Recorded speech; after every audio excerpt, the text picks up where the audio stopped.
Hey there! In this tutorial, I'll show you step by step on how to delete Amazon order history on mobile in 2026 so you can manage your orders and privacy easily. Make sure you follow the instructions till the end. A few disclaimer, you cannot permanently delete Amazon order history, but you can archive them by first going to your mobile browser. Go to amazon.com. In here, you can select request desktop site. To do this, simply hit the box one with two lines under. After that, hit the three dots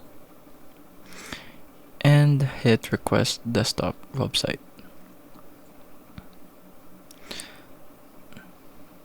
Now go and sign in.